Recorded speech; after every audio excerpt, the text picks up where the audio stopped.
Hello, I'm Tanner O'Neill. This past week was the 24th anniversary of 9/11. Never forget the men and women who lost their lives on that September day. American activist Charlie Kirk was assassinated on September 10th in Utah. He was a prolific figure in politics. The founder of Turning Point USA leaves behind a wife and 2 children. Whether or not you agreed with his opinions, it does not constitute this type of violent behavior. Rest in peace, Charlie Kirk.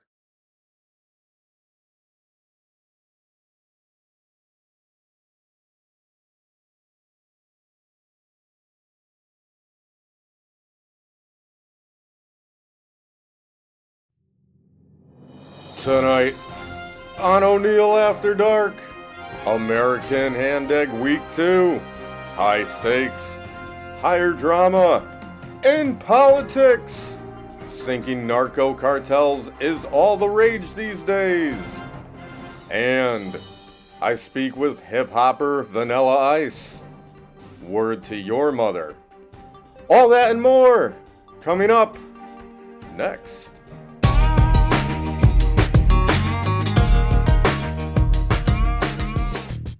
Good evening, and welcome to ONEIL After Dark. My name is Tanner O'Neill.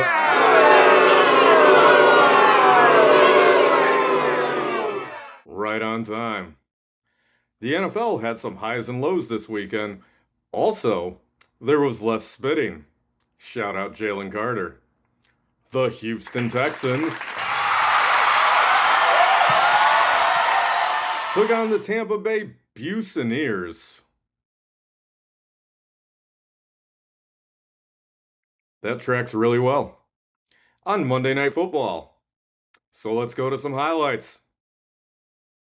Buccaneers at Texans.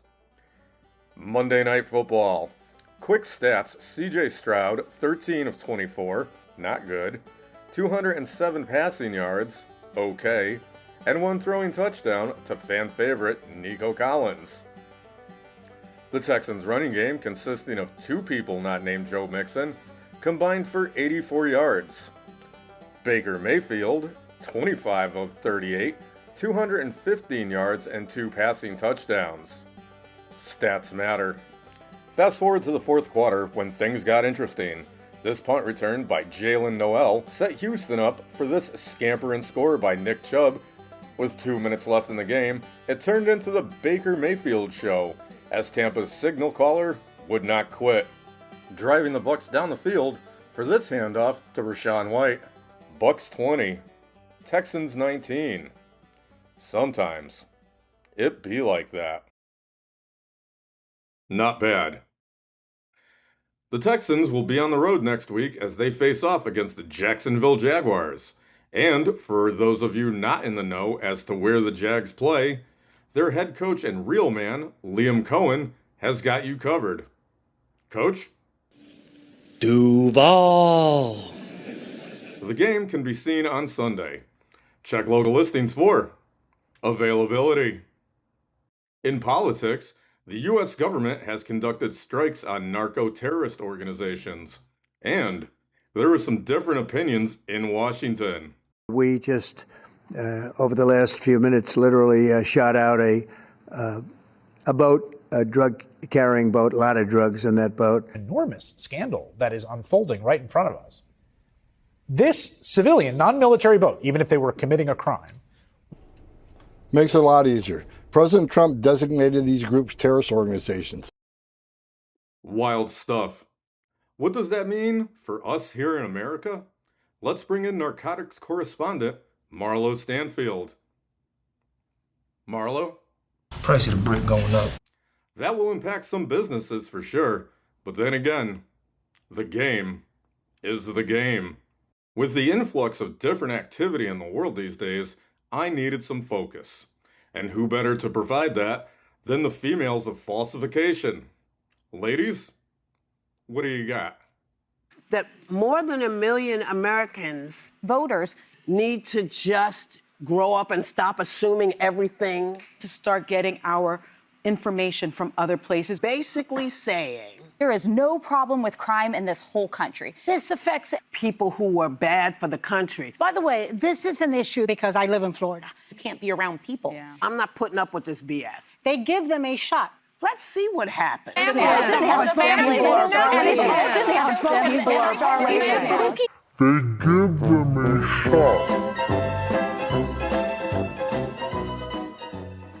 Very unbiased and based. These girls are on a mission. And speaking of missions, Buttons from Buttons for America is still in the 713 Houston, Texas. But what has America's Cat been up to? Let's find out.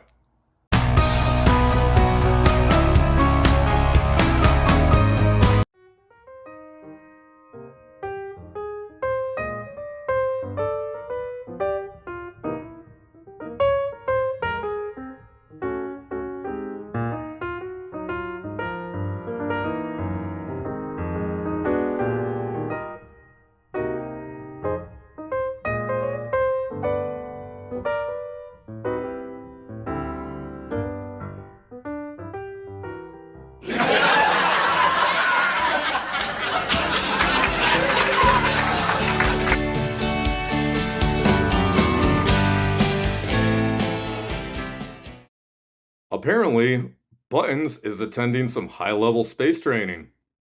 Perhaps this is the start of the Orange of Orbit. We'll find out eventually. However, in the meantime, to join Buttons for America, just like, share, subscribe, comment, and or donate at the Cash App at the bottom of the screen. It helps the channel, and you know the rest. And we'll be right back after this.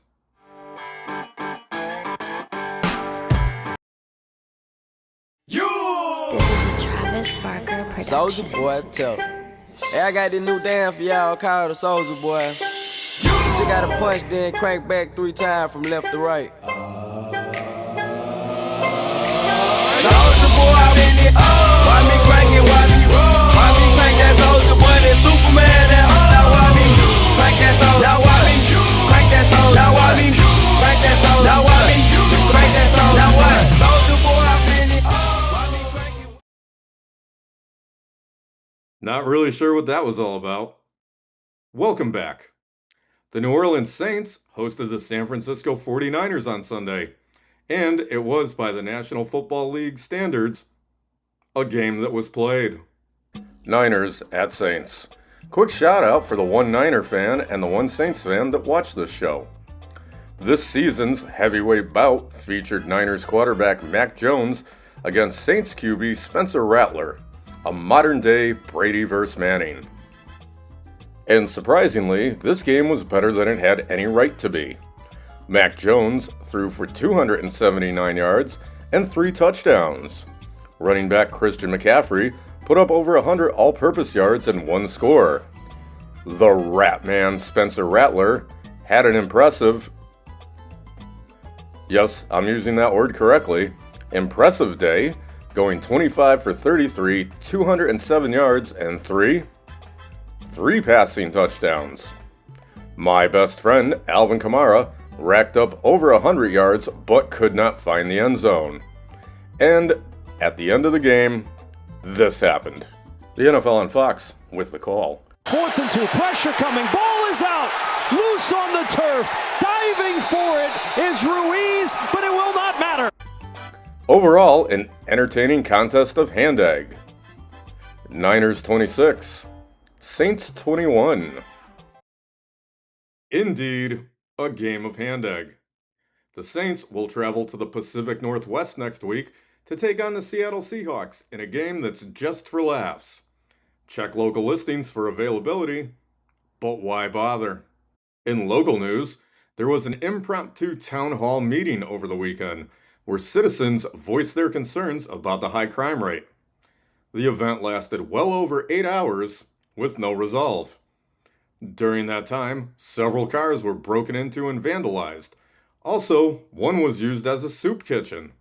Sure, this might seem like the work of the usual suspects, But police are not ruling out Dirty Mike and the boys. Disgusting.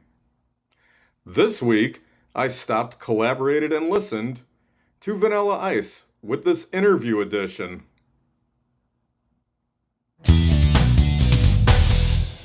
Yo, VIP. Let's kick it. Hello, Vanilla Ice. How are you today, sir? I'm just cooling. Who is the inspiration for your iconic hairstyle? And I was in Miami and I was out on a boat and I got burnt and this side of my forehead is peeling right now. Your hit song, Ice Ice Baby, was all the rage in the 90s. How did you come up with such a banger? You know, I was out to get mine, and that's all there is to it, you know.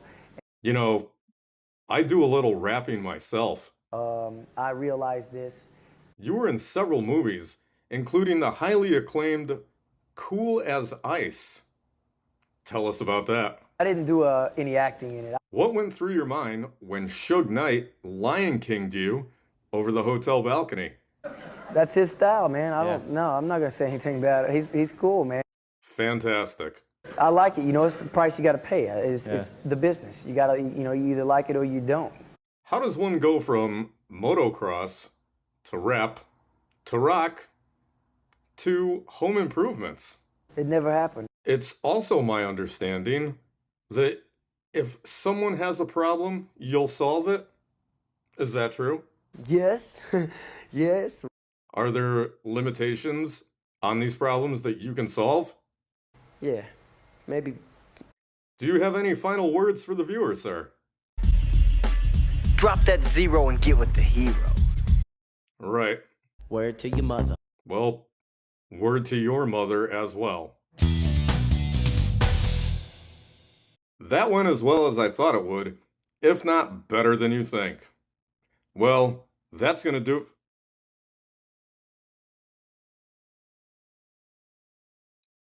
Every time. Continue to like, share, subscribe, and comment. Thanks for watching ONEIL After Dark. My name is Tanner ONEIL.